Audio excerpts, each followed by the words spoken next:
Hi there. My name's Patrick McCray. I am the professor who is teaching History 20 in Summer Session A. I wanted to use this opportunity to give a more personal introduction to myself and the class outside of the realm of emails and stuff that I've put on the Gaucho Space page. So as I said, I'm a professor in the history department at UCSB. I don't know if you all have taken other history classes before, or if this is your first history class, or perhaps for some of you in the science and engineering fields, this might even be your first humanities class. But in any case, I wanted to just say welcome and say a few words about what the larger goals and purposes are for this class.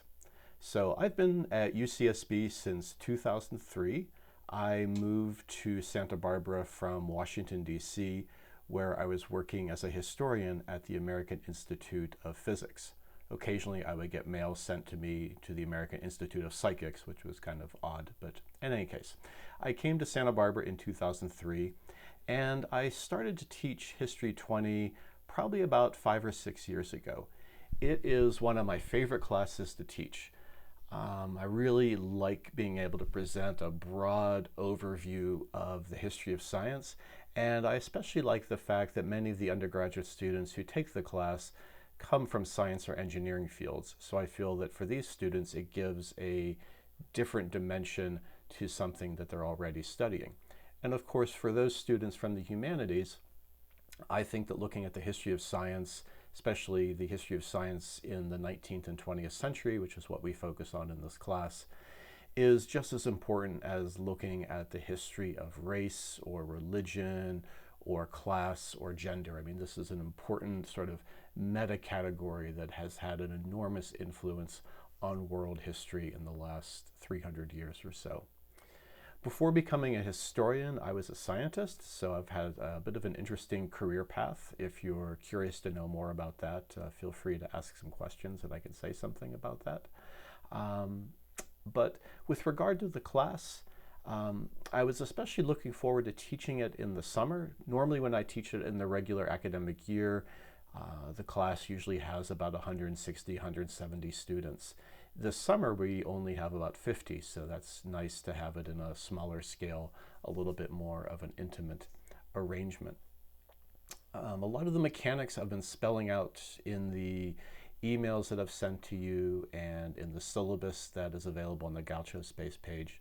The Gaucho Space page is a great resource. It has, of course, all of the readings, all of the study guides for the course, as well as some links to some other things that I think you might find interesting.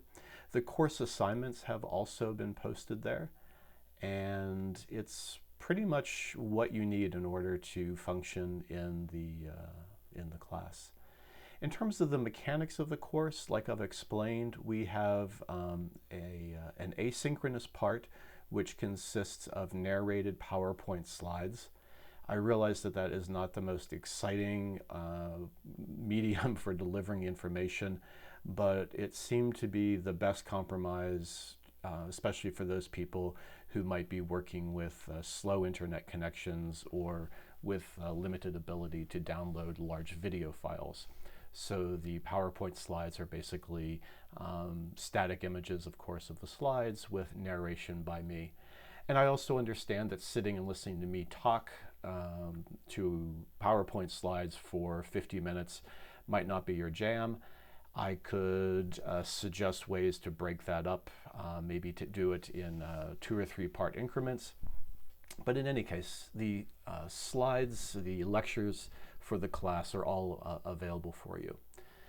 The other part of the class is the synchronous part, which will be happening on Mondays and Wednesdays at the regularly scheduled class time. This will be an opportunity to have some more in-depth discussion of the material that we're talking about that week, as well as some discussion about the readings.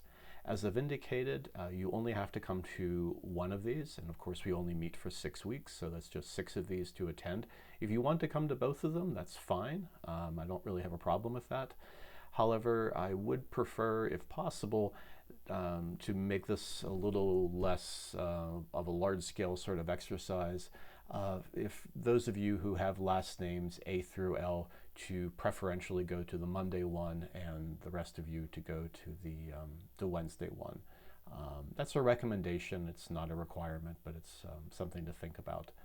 And that way it might allow more opportunity for student engagement and some class discussion. Because this is a lower division survey course, there is also a mandatory discussion section with a teaching assistant, and our teaching assistant for this quarter is Sean Gillerin. He is about to enter his 4th year in the history program and the PhD program. Sean's really interested in things like the history of computing and science in the Cold War and things like that.